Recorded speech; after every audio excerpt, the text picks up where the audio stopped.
Parce que chacun réalise que là où il est le meilleur. Un maître, c'est sa fonction. Un maître forme des élèves qui eux-mêmes seront censés un jour devenir des maîtres et des parents. La fonction d'un maître, c'est de faire révéler à chacun qu'il a une génialité particulière. C'est ça au fond. Et que l'élève sent que, ben oui, je suis génial là-dessus. Et on a tous une génialité.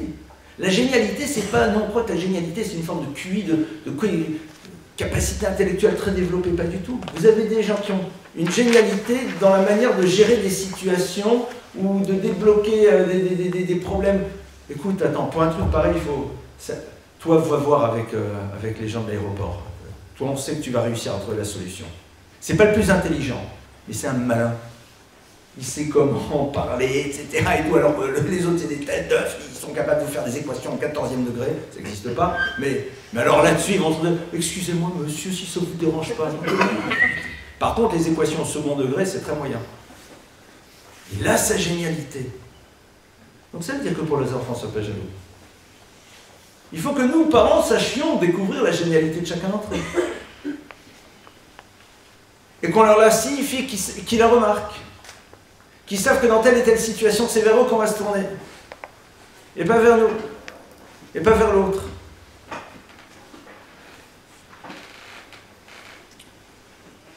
Vous voyez qu'il y a un beau travail à faire. On va continuer, encore donc dans cet univers de la jalousie. L'enfant, on l'a vu, va être jaloux, mais la jalousie, c'est de l'interprétation. Il y a néanmoins une jalousie qui nous concerne tous. C'est cette fameuse jalousie dans laquelle on dit Hakin Avatava Vakavod, la jalousie, les désirs, le kavod, Motsi Metradam Inaolam, sortent l'homme du monde. Et vous connaissez sûrement cette lecture que donne Rav Wolbe, qui est incroyable, mais qui est d'une simplicité évidente, une fois qu'on l'a lu, bien sûr. C'est pas que ça sort l'homme du monde, donc quoi, celui qui est jaloux, alors il va sortir de ce monde. Non, non. Motsi Metradam Inaolam, sortent l'homme du monde. De quel univers? De son propre univers. J'ai commencé par les deux derniers avant de repartir sur le premier qui est l'essentiel de notre thématique. Celui qui n'existe qu'à travers la réalisation de ses désirs ne découvrira jamais sa propre histoire, puisqu'il n'existe qu'à travers la réalisation de ses pulsions. Donc il n'existe jamais. Le kavod, les honneurs, c'est celui qui n'existe qu'à travers le regard que les autres portent sur lui. Il est sans arrêt en train de créer des postures. C'est de la manière dont je vais être perçu par les autres que j'existe. Donc tu n'existeras jamais. Parce que tu es capable d'exister quand tu es seul face à toi-même. Kina, la jalousie, c'est quoi? C'est celui qui pense qu'il devrait toujours avoir ce que l'autre a et oublie d'explorer l'univers qui est le sien pour pouvoir se réaliser. Et cette kina-là, qui touche énormément le monde adulte, va être sans doute celle qui va au fond poser le plus de problèmes chez les enfants. Cette jalousie qui amène l'enfant à penser que... Vous connaissez sûrement cette chanson de Goldman. Si j'avais ci, si j'avais ça. Hein, vous la connaissez? Faites pas semblant. C'est-à-dire que si j'avais ci, si j'avais ça... Bon, je ne vais pas la chanter quand même, je n'ai pas ma guitare. Ah, d'accord. Et puis ils vont dire, il ne faut pas exagérer. Et puis le micro n'est pas bon. Et puis on n'a pas fait les essais de sono, donc ça va pas. Puis après vous allez dire, le même, faut pas exagérer. Donc,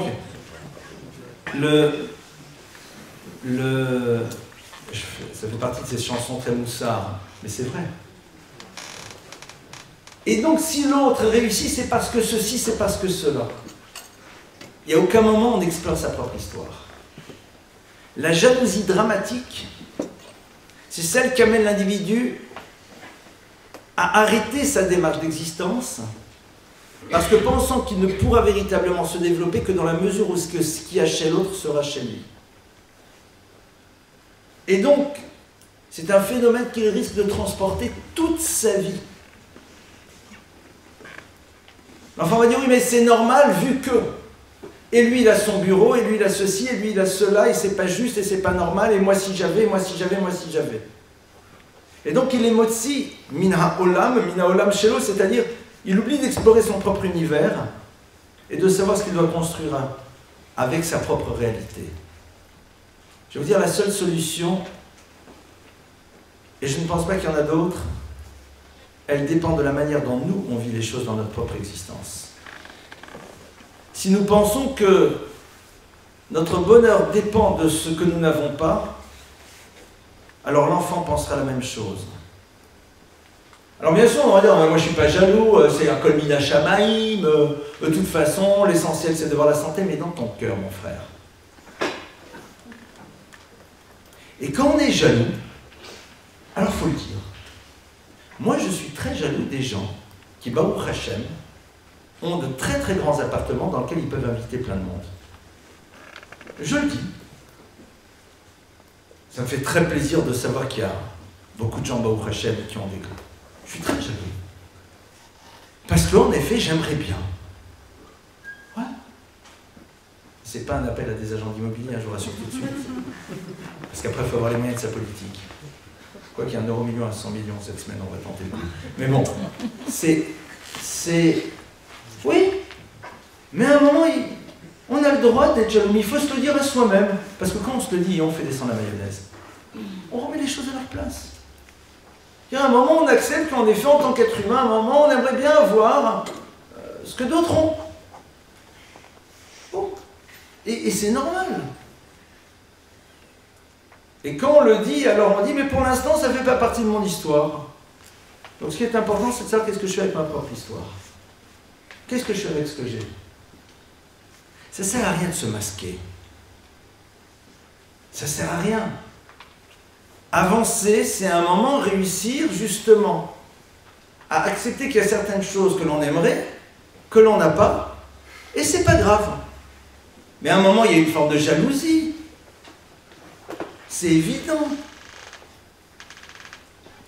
Si la Torah nous demande de faire attention à ne pas convoiter ce qui est à l'autre, c'est parce qu'elle sait très bien que c'est un enjeu parmi les plus difficiles qui soit. Et c'est un vrai travail. On ne se réveille pas un beau matin comme ça en disant « Non, mais moi je ne convoite pas du tout ce que les autres ont, pas du tout. » C'est pas vrai. La Torah te demande de mettre en place un processus pour lutter contre. On a tous eu envie un jour de prendre 2 euros dans le porte-monnaie de notre mère, ou dans le porte-monnaie du copain. Et on l'a fait, ou on ne l'a pas fait. Rares sont ceux qui n'ont jamais à un moment dans leur vie voulu voler. Ça s'appelle du vol. Ou alors voler en faisant croire qu'en vérité, la meilleure note, s'ils l'ont eu, ils ont volé parce qu'ils ont regardé sur la copie du copain. On a tous à un moment été touchés par ça. Et même si on ne l'a pas fait, on en a voulu. On a désiré. Et puis après, on a dit non. On a dit oui. Et puis après, on a redit non. Et c'est la même chose. Donc nous, en tant qu'adultes, il faut que nous fassions un travail par rapport à ça. Pour que l'enfant baigne dans une atmosphère de ce type. Parce que ce type de jalousie, il les entend de nous. Ah, t'as vu, hein, eux, avec leur truc, ah, et il l'entend. Il voit les regards de jalousie. Sur ça, il n'y a qu'un travail, c'est le travail de Emouna, c'est un travail de foi. C'est pas simple. Ce n'est pas simple du tout. C'est pas simple parce que parfois la vie n'est pas simple. Et on aimerait bien que notre vie soit un peu plus celle de l'autre. D'abord, celle de l'autre, vous ne la connaissez jamais totalement, au passage. Mais quand même. Alors dans ce cas-là, acceptons de le dire. J'aimerais bien. Je suis jaloux. Au moins, déjà, on se le dit. Et à partir de là, on le gère mieux. Si un enfant par la suite dit « Ouais, je suis jaloux, pourquoi eux ?» On va lui dire « Je comprends. Je vais être dans des trucs tout. Je ne vais plus être dans la fratrie, là. Je vais sortir de la fratrie. Eux, ils partent sans arrêt en vacances en Israël. Ben oui, attends, il aimerait bien plutôt que d'aller à Brive-la-Gaillarde. S'il part à Brive-la-Gaillarde. C'est vrai. C'est vrai. Mais il faut savoir comment est-ce que nous, en tant qu'adultes, on le vit. Comment on le vit dans notre tête? Si on pense qu'en effet notre vie n'existera que dans la mesure où elle ressemblera à celle de l'autre, alors en effet on n'existera pas. Alors pour des raisons qui ne nous appartiennent pas, ce que l'autre a et vit, nous ne le vivons pas nous. Et alors? Mais oui, en effet, on aimerait bien. Ah, ça serait super, on peut se rattacher, peut-être un jour ça existera. À un moment, faut être dans l'acceptation. Il faut être dans l'acceptation, et puis c'est comme ça. Au passage, on voit un petit peu ça dans les problèmes des bar mitzvot et des mariages. Il y a des bar mitzvot, c'est des mariages. Au passage, je ne suis pas le flic du bon Dieu, mais je pense qu'il faut quand même être extrêmement vigilant sur ce genre de choses. D'abord pour les modèles comparatifs, et puis parce que sinon, qu'est-ce qu'on leur laisse pour le mariage? Il faut savoir un petit peu reposer des cadres. Parfois, dans certains univers, socialement, c'est nécessaire. Ok. Mais il faut que l'enfant sente que c'est juste parce qu'il faut faire la même chose que tout le monde, mais sans plus. Mais si nous-mêmes on le vit bien, l'enfant apprendra à bien le vivre, clairement. Et ça, c'est un travail intérieur. C'est un travail intérieur. Il faut apprendre à se nourrir de ce que l'on a déjà. Et je comprends que c'est pas ça dans un monde dans lequel ça consomme de partout. Mais il faut juste apprendre à nos enfants que le verbe heureux ne se conjuguera jamais avec le verbe avoir, mais exclusivement avec le verbe être. On ne dit pas avoir heureux, on dit être heureux. Et nous-mêmes, on doit essayer de travailler là-dessus. Et je peux vous dire que véritablement, le verbe heureux ne se conjugue pas avec le verbe avoir. Parce que je me trouve et je me balade dans des univers dans lesquels avoir, c'est pas avec un petit A, c'est avec un triple A. Et heureux n'est pas généralement accolé à ça. Loin s'en faut. C'est pas simple. On ne va pas être dans la série tous ceux qui ont sont très malheureux. Mais c'est pas parce que l'on a qu'on est nécessairement très heureux. Le bonheur, c'est quelque chose qui se construit à travers nous-mêmes, dans la relation qu'on a à nous et aux autres. Il y a la vie. C'est pas si simple. Donc ça va être sur la problématique de jalousie de manière générale et qui va dépendre beaucoup de notre regard à nous sur les choses. On revient à nouveau dans la fratrie et après on passera, si vous le voulez, aux questions qui, vous savez, font partie intégrante de cette conférence. Alors, il y a les jalousies qu'on doit créer dans la famille. Ah, vous allez dire, déjà il y en a suffisamment, il faut en créer, oui. Ces jalousies, c'est quoi? C'est quand l'enfant va voir que l'autre a et lui n'a pas, et que c'est nous qui volontairement le faisons. Concrètement, ça veut dire quoi? Chacun de nos enfants a besoin d'une relation personnalisée, comme nous l'avons vu au début.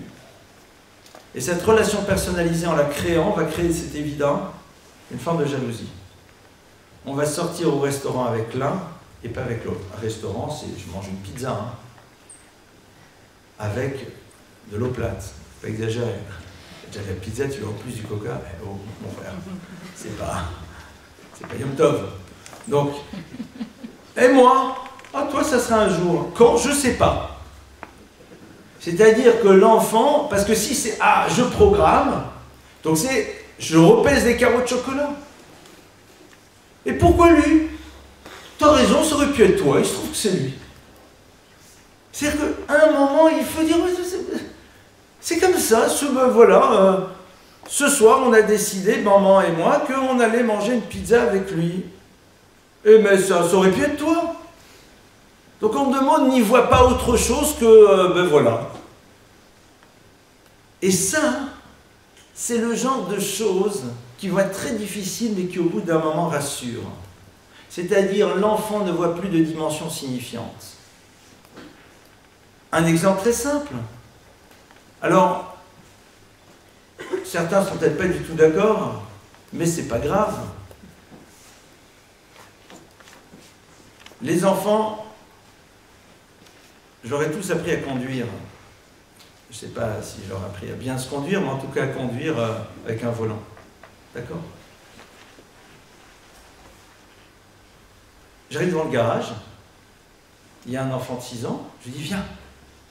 Il se met sur mes genoux et c'est lui qui va tourner le volant pour rentrer dans le garage.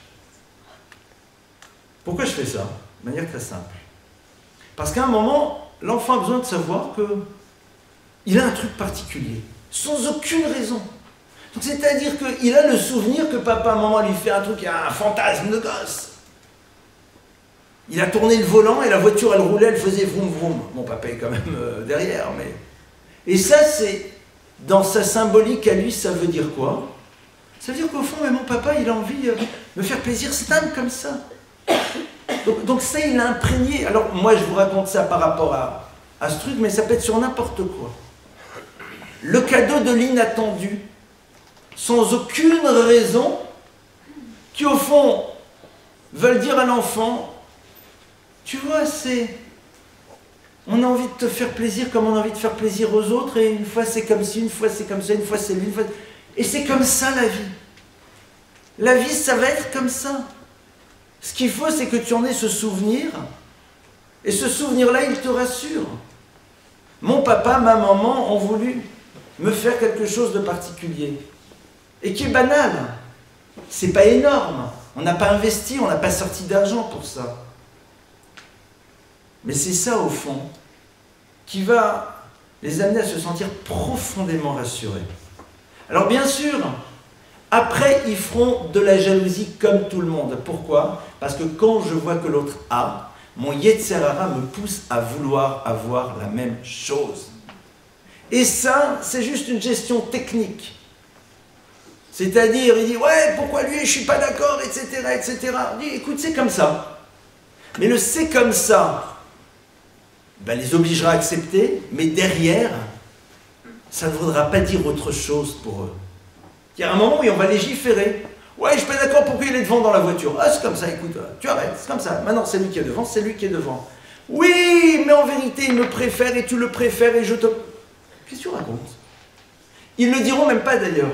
C'est très intéressant parce que les enfants qui voient et ont perçu, donc, à travers ce qu'on a dit, que, au fond, ils ont leur place et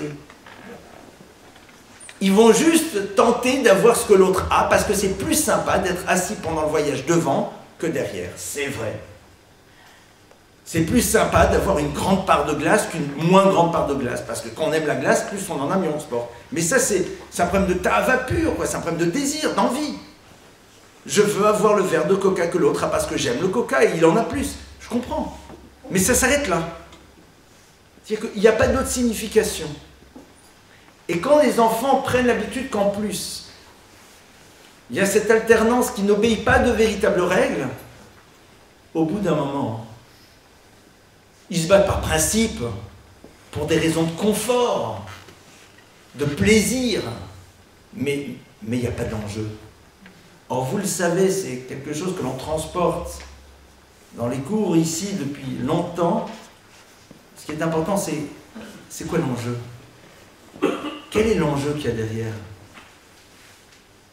Il n'y a pas d'enjeu. S'il n'y a pas d'enjeu, alors on le règle facilement. C'est quoi la difficulté dans une relation de famille? C'est quand l'irrationnel pénètre notre quotidien.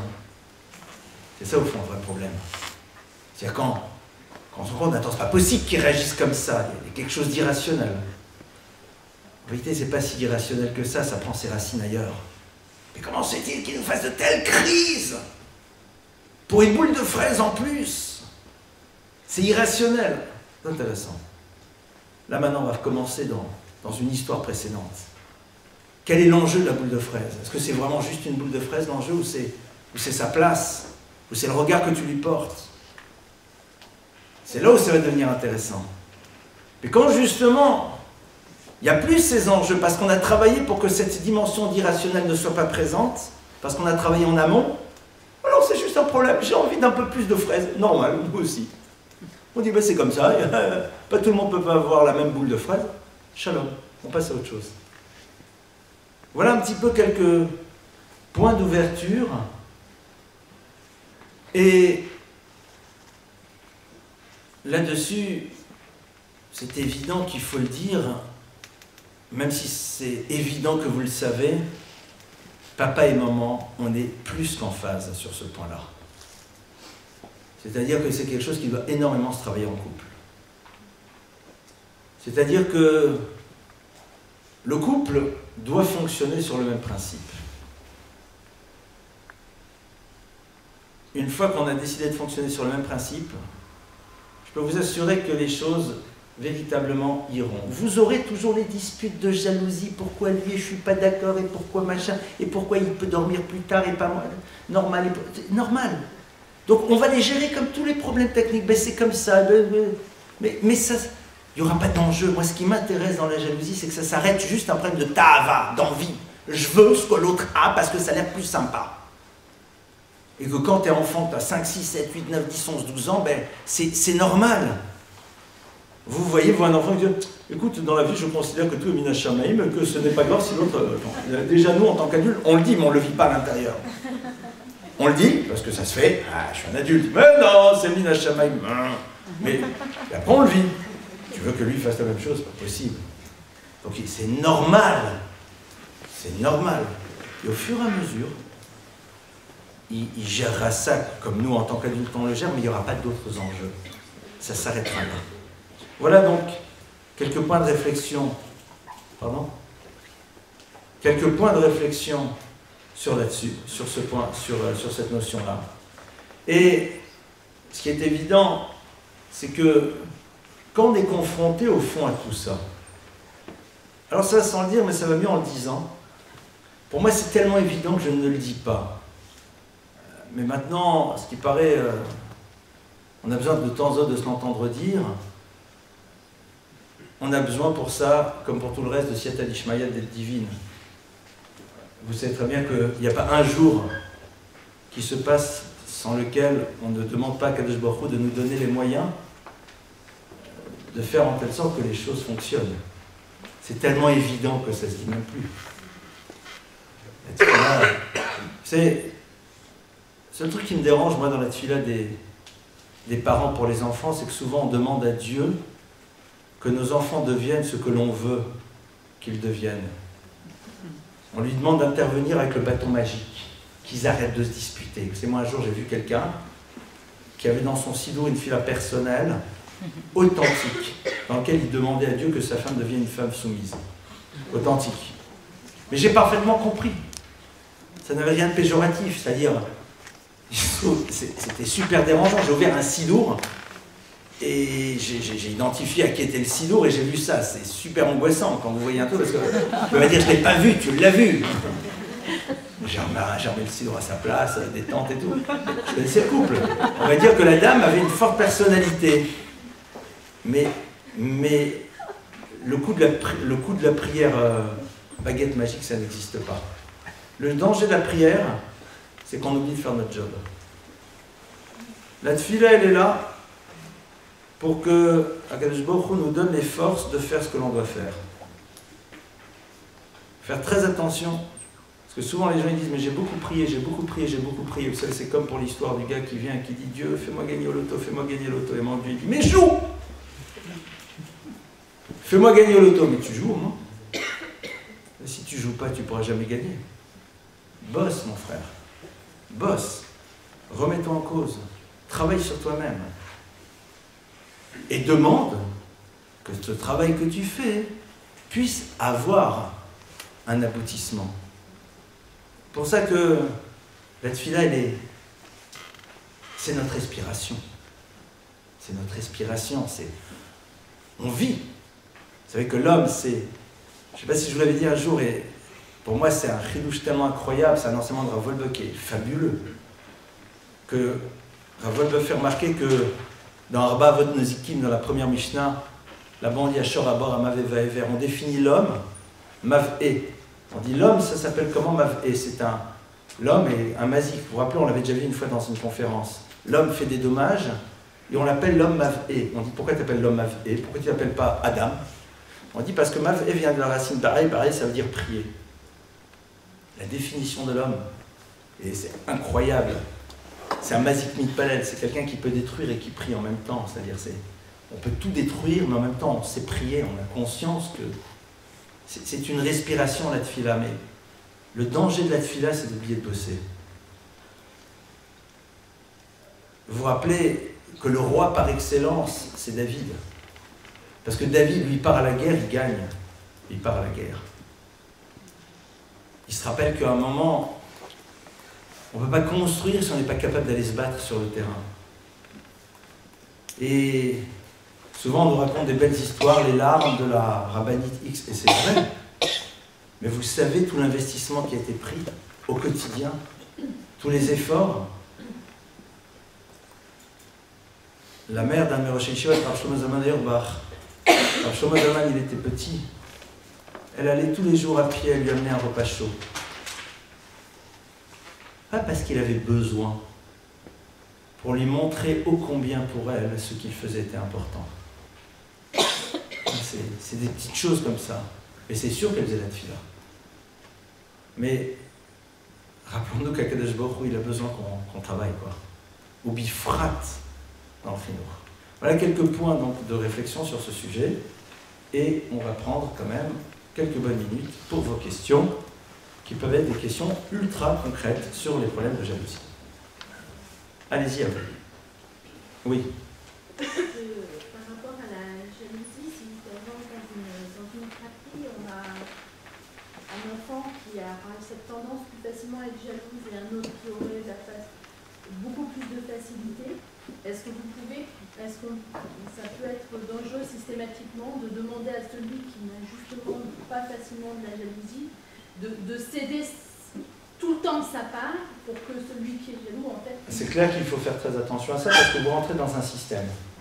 Vous rentrez dans un système et je vous expliquer pour moi où est la difficulté, pas le danger. Où est la difficulté, parce qu'il ne faut pas aussi tout de suite être dans la panique, mais je vais vous dire où est la difficulté.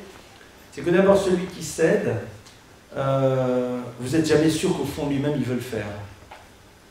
Et là j'ouvre et je ne parle plus maintenant de vous madame, d'accord, mais je parle de manière générale. Je veux dire, une des lectures que je pourrais avoir, c'est que l'enfant qui cède ne veut pas de conflit parce qu'il sait que le conflit peut retentir au niveau du couple. Par exemple. Donc il est celui qui cède parce qu'il a peur que l'enfant, s'il ne cède pas, il va y avoir conflit. S'il y a conflit, il va y avoir à un moment retentissement du conflit au niveau du couple. Et ça l'angoisse tellement de voir ce conflit au niveau du couple qu'il préfère céder. Parce que lui, il est dans l'interprétation du conflit du couple comme étant une possibilité de rupture, ce qui n'est peut-être pas du tout le cas. Enfin, il va voir, le père va dire, mais bon, ok. Mais en vérité, ça s'arrêtera là. Mais lui, peut-être que dans son imaginaire d'enfant, oh là là, j'avais fait une conférence un jour sur mes parents divorcent. C'est pas sur les parents qui divorcent, c'est sur l'enfant qui est persuadé qu'ils vont divorcer parce qu'il est dans l'interprétation. Donc cet enfant-là, donc là je ne parle plus maintenant de votre cas, mais ça pourrait être une des lectures. Une autre lecture, c'est l'enfant qui pense qu'il ne peut avoir de place que s'il cède. Donc il risque de rentrer un jour dans ce qu'on appelle la pathologie du faire plaisir. Et dans lequel, au fond, il n'existera jamais lui, puisqu'il n'existera que parce qu'il donne aux autres. Et ça, au niveau d'un couple, c'est pas simple. Parce que dans un couple, vous avez ce qu'on appelle des droits politiques. Vous n'êtes pas là que pour donner, mais vous devez recevoir. Vous n'exigez pas, mais vous avez besoin de recevoir. Alors ça, c'est un enfant qui risque à un moment d'oublier qu'il a besoin de recevoir et c'est pas avoir des retentissements. En dehors de ça, et celui à qui il cède, celui-là, il devient le phénix des autres de ses bois. Comment vous lui apprenez à gérer la frustration? Je comprends que c'est la solution la plus simple et moi en tête j'aimerais la faire. C'est normal. Il y en a un qui cède, etc. Mazal tov, c'est plus calme. Donc c'est évident qu'on a envie de choisir cette solution. Tout parent qui se respecte veut une solution pareille. On choisit la solution de facilité. Mais c'est une facilité à l'instant T. Mais nous, on doit réfléchir à ce qu'on construit à terme.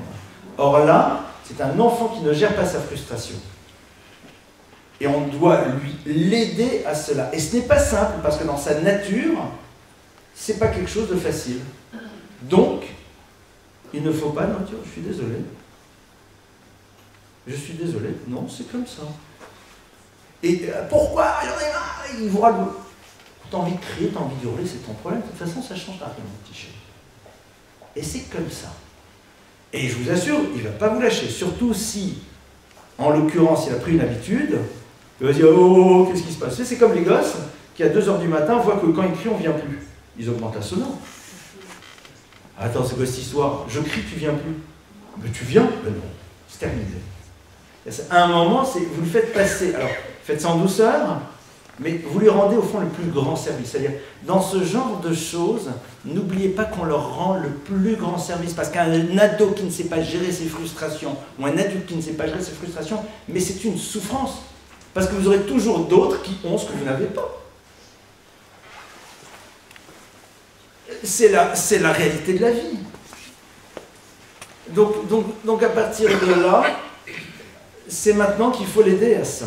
Donc sachez que dans ce qu'il exprime à travers une colère, une souffrance, nanana, vous l'aidez de manière incroyable. Seulement à cet instant T, c'est compliqué et il faut le gérer. Et je comprends que c'est pas simple, surtout s'ils ont de fortes personnalités. C'est là où en effet, au niveau du couple, on doit se tenir fort l'un avec l'autre parce qu'on sait où est l'enjeu. L'enjeu, c'est pas le carreau de chocolat. L'enjeu, c'est apprendre que c'est comme ça. Et c'est pas grave. Voilà, quelques points de réflexion. Mais bon, si vous avez fonctionné comme ça, ne vous en angoissez pas, parce que on a tous tendance, normalement, à vouloir faire ça. Et si, dans la maison, il y a une ambiance un peu compliquée, on va dire, sans qu'elle soit dramatique, on préfère ne pas la compliquer plus. Donc on choisit les solutions pour aplanir. Ce qu'on appelle soulever le tapis. Et on met en dessous du tapis. Mais bon, à un moment, le tapis, il va se lever tout seul. Alors, mieux vaut qu'il n'y ait pas trop de choses en dessous. Mais dans ce cas-là, c'est intéressant d'en parler au niveau du couple. De dire à son conjoint pourquoi on va fonctionner comme ça. Et dire, je sais que ça va être plus compliqué pour nous, mais néanmoins, qu'est-ce que tu penses? Est-ce que tu penses qu'il est bon qu'il s'habitue à que chaque fois qu'il n'a pas ou qu'il voudra avoir, il l'ait? C'est tout. Faut bien montrer où sont les enjeux et pourquoi on le fait. Parce que sinon on va dire, ah, tu ne veux pas aller, d'accord, lui il veut, alors laisse. Non. Non, non. Mais ça va, il a dit qu'il est d'accord. Non. Tu es devant, tu restes devant. Je vous parle d'expérience. Hein. Je sais parfaitement ce que c'est. Mais arrête, enfin là, je ne parle pas du tout de ce que mon épouse disait, mais d'expérience, on a envie, voilà, ça va. L'autre il a dit, c'est pas grave, je sais. Non, chérie. Non. Et après, on s'adresse pas à celui qui est devant, on dit, je suis désolé, t'es derrière, c'est comme ça. On leur rend un service. Rappelez-vous qu'on leur rend un service. Oui. Et quand pour suivre le chemin de la dame, et quand la réaction du dernier à qui on a refusé parce que, pour la jalousie du deuxième, part en boudant ou prend en otage, dit non, je mange pas, non, je fais pas ça, non, je fais mais c'est ça le problème, non? Est-ce qu'on l'accompagne dans sa démarche et tu veux bouder? Eh ben je t'amène dans ta chambre, tu restes. Ah non, moi je. Non, attendez, déjà qu'il veut bouder, laissons-le bouder tout seul. À ce niveau-là, ça va. Moi je l'accompagne, au contraire, je l'accompagne dans sa démarche. Vous avez boudé avec lui? Non, non. Vous m'avez offert ça, c'est un plateau d'argent, je le précise. Je suis désolé. Il a écouté tout seul. Oui, bon, ça, à la limite, c'est pas un problème. Si vous pensez que c'est comme ça qu'il faut faire, faites-le. Après, il n'y a pas de grande différence. Mais il a envie de bouder, je le comprends. Moi, je les comprends. L'enfant dit, ouais, j'en ai marre, je vais d'accord, mais je vais bouder. Je dis, je te comprends. Je comprends qu'en effet, tu aurais voulu, mais c'est la vie. Moi, je le comprends. Mais attendez, c'est normal d'avoir envie de quelque chose qui nous fait rêver, que l'on n'a pas, alors que l'autre, c'est normal. Il faut grandir. Attendez, quand... Tout à l'heure, j'ai quelqu'un qui m'a envoyé un message, bloqué à l'aéroport, machin, etc., dans le lounge. Ben, je vous assure qu'être bloqué dans le lounge de Tel Aviv, plutôt que d'être bloqué sur les petits bancs là-bas, c'est plus agréable. C'est vrai. J'aimerais bien. J'ai pas un petit copain qui peut m'inviter là-bas maintenant? C'est vrai. C'est sûr. Nous. Ben, c'est pas grave. Mais à un moment, je suis désolé, moi je me suis retrouvé bloqué dans des aéroports. Ben, parfois, j'avais un copain qui avait accès, et donc il a le droit de m'inviter, il m'a invité, j'étais très heureux, parce que c'est quand même beaucoup plus confortable, et agréable. Et parfois, j'avais pas. Bon, et je voyais ceux qui rentrent. Non. Ben non, c'est comme ça. Mais c'est évident que je ne vais pas dire, oh non, moi, non, moi, pas en rêve, non, je suis très bien sur mon petit banc. Hein. C'est pas vrai. Il faut accompagner, comprendre. Et leur dire, mais c'est comme ça. Et à partir de là, et l'enfant apprend à se construire. Il s'agit de sa construction ici. Oui, autre question. Oui. Tout à l'heure, vous avez parlé des bienfaits avec certains enfants et pas avec d'autres. Pardonnez-moi juste. Vous avez parlé des bienfaits avec certains enfants et pas avec d'autres. Oui. Mais un enfant de 3 ans, comment vous voulez qu'il comprenne que les parents ils sont des liens plus forts avec un plus grand ou un plus petit? Tous les petits, il ne se rend pas compte. Pour lui, il a l'impression qu'il aime moins. Alors, justement, il faut comprendre que l'enfant va percevoir ce que vous ressentez vous à l'intérieur. La magie de l'enfant, c'est que l'enfant perçoit, nos enfants sont des buvards, ils absorbent ce qui se passe et pas nécessairement ce qui se dit ou ce qui se fait. Et là-dessus, si vous, dans votre tête, en tant que parent, vous êtes clair, l'enfant le perçoit, clairement.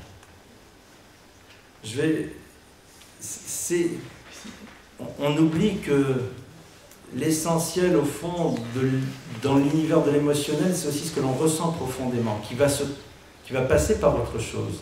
Bien sûr qu'il va passer par des mots, par des attitudes, mais c'est ça qui est essentiel. Il ne faut jamais se faire de soucis par rapport à ça. Jamais. Bien sûr, si un est complètement délaissé, alors oui, mais si dans notre cœur, on se sent proche de nos enfants, parce que ce sont nos enfants, mais que vis-à-vis d'un, il y a une relation particulière, et l'enfant plus jeune, il se rend compte qu'il y a une relation, parce que c'est lui qu'on met sur les épaules le soir. C'est pas sa petite sœur, c'est pas sa grande sœur de 12 ans. Hein. C'est à ce genre de choses qui va. Attendez, parce que c'est ça, hein. Attendez, qui a le privilège d'aller embrasser toutes les mezouzouttes de la maison sur les épaules de son père? Mon fils de 15 ans, je ne le balade plus. Hein. Par contre, le petit de 8-9 ans, lui, il peut. Hein. Ben oui. Voilà, c'est... Mais il faut se rappeler de le faire, quoi. Et c'est là où il voit que même si je vais rester pendant 2 heures avec l'autre en train de parler, mais il se rend bien compte que lui, il a une histoire particulière avec moi, c'est que lui, il se promène.